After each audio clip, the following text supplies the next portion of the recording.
श्री शिवाय नमः। व्रत का सबसे पहला नियम, एकादशी व्रत का सबसे पहला नियम है कि आप जिस दिन व्रत करो उसके एक दिन पहले भक्ति का संचार इस हृदय में कर लो। भक्ति का संचार इस हृदय में कर लीजिए। जिस दिन आप व्रत करो, जैसे एकादशी का व्रत कर रहे हो तो दशमी के दिन शाम का समय जब आवे, रात्रि जब होने लगे, शाम का समय आवे और रात्रि का आप जब भोजन ग्रहण करो तो उस भोजन में कोई ऐसा पदार्थ ग्रहण मत करिए जिस पदार्थ के कारण आपकी एकादशी बिगड़ जाए।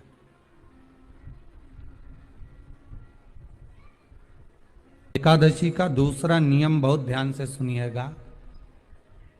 जिस दिन आपकी एकादशी का व्रत हो उस दिन प्रयास करिएगा कि अपने हाथ से किसी भी वृक्ष की कोई पत्ती टूटे ना। अपने हाथ से किसी भी वृक्ष की, पौधे की, किसी भी वृक्ष की पत्ती अपने हाथ से ना टूटे। बहुत ध्यान दीजिएगा महाराज। एकादशी का ये दूसरा नियम है कि अपने हाथ से किसी पौधे की, किसी वृक्ष की, किसी डाली की कोई पत्ती टूटे ना, कोई पत्ती ना टूटे, इसका प्रयास करिए। यहां पर तीसरे नंबर का जो, चौथे नंबर का जो उपाय बताया है, उपवास करने का जो नियम बताया, उसमें वर्णन किया एकादशी के दिन अगर आपका व्रत है तो आप भूलवश भी डब्बे में रखी हुई रोटी गाय को ना देते हुए कुछ थोड़ा सा फल, फलहार, कोई केला, कोई सेब, जो आप खाते हो, अंगूर, पपीता, जो आप ग्रहण कर रहे हो, उसका थोड़ा सा भाग आप गाय को प्रदान करो। आप गाय को दीजिए।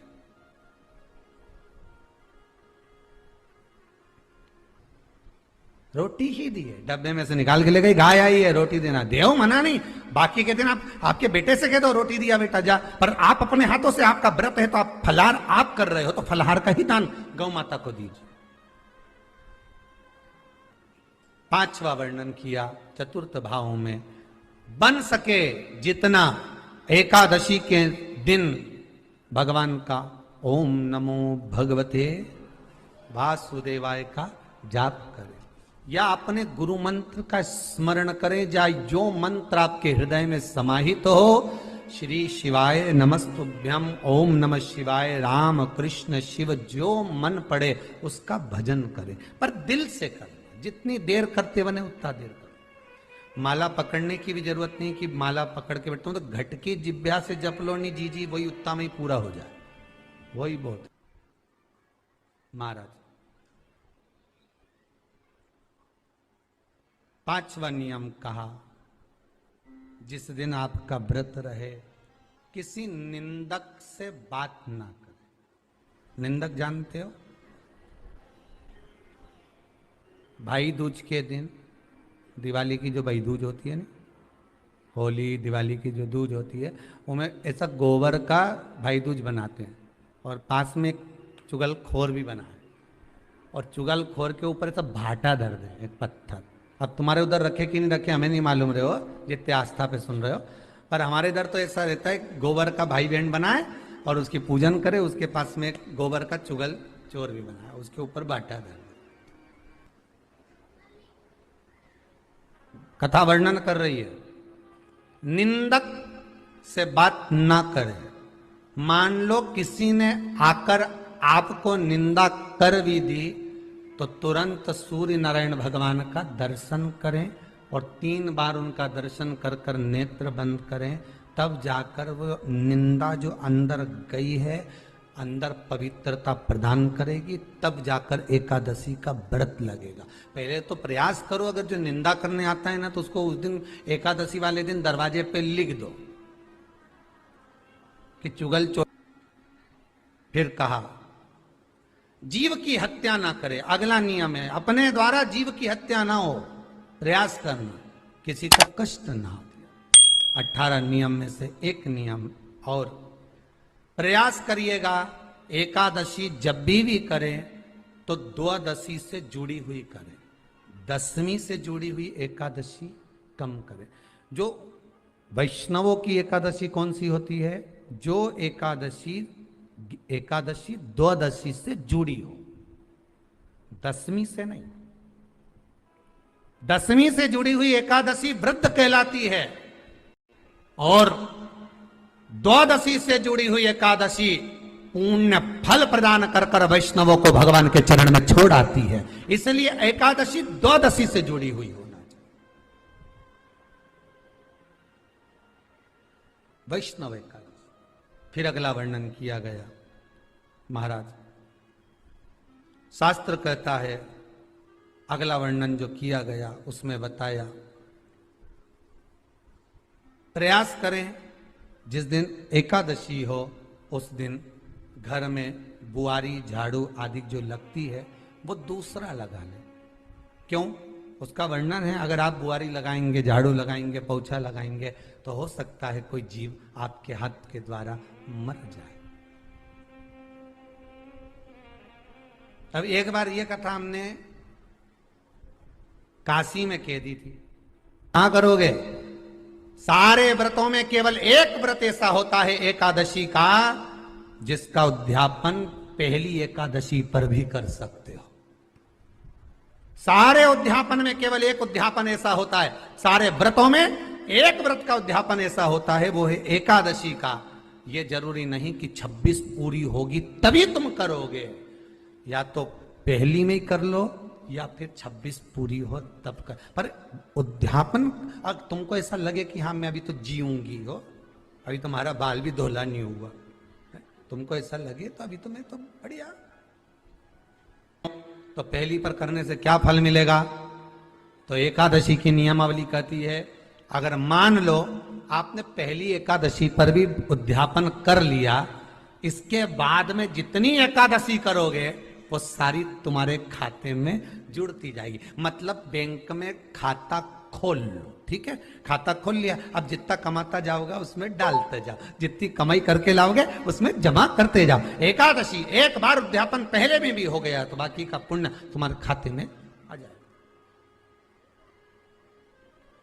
उसका पुण्य। एकादशी का उद्यापन बड़े महीने में माघ शुक्ल एकादशी के दिन, माघ का महीना हो, शुक्ल पक्ष की, जम के बोलिए, एकादशी हो, प्रयास करना कि आप उद्यापन करें, भले 5, 10, 11, 12 जितनी एकादशी हो जाए, 26 हो जाए तो ज्यादा अच्छी है, नहीं तो आप करें तो माघ महीने की शुक्ल पक्ष की एकादशी के दिन आप उद्यापन करें, प्रयासरत करें, प्रयास। बड़े महीने के अंतर्गत जो उद्यापन, हाँ चतुर्मास के अंतर्गत उद्यापन नहीं होता एकादशी का, बहुत ध्यान दीजिए हमारा। ये जो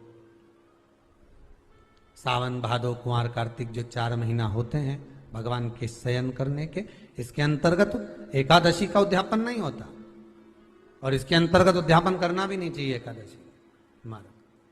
एकादशी का उद्यापन माघ महीने की शुक्ल पक्ष की एकादशी के दिन आप बहुत प्रेम से आनंद के साथ करिए महाराज। परंतु एकादशी के उद्यापन में सबसे ज्यादा अगर कुछ जरूरी होता है तो 24 तरह का नैवेद्य जरूरी होता है। कितने तरह का? 24 तरह का नैवेद्य।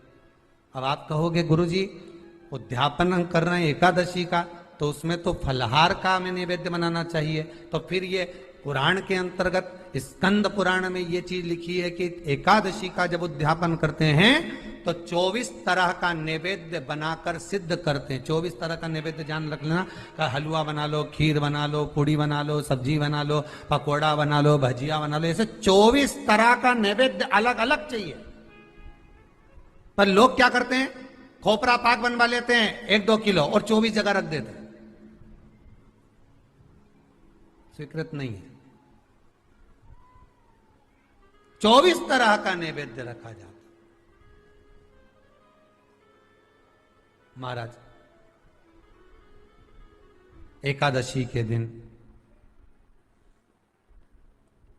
भगवान का पूजन का पूरी तैयारी कर कर मंडल आदि बनवाकर विद्वान ब्राह्मण को बुलाकर कर्मकांडी ब्राह्मण को बुलाकर जो भगवत सेवा में एकादशी का उद्यापन कराए उन ब्राह्मण के चरणों को नमन कर कर प्रणाम कर कर एकादशी का पूजन करवाइए और उस मंडल की पूजन कराकर हवन द्वादशी को कराइए।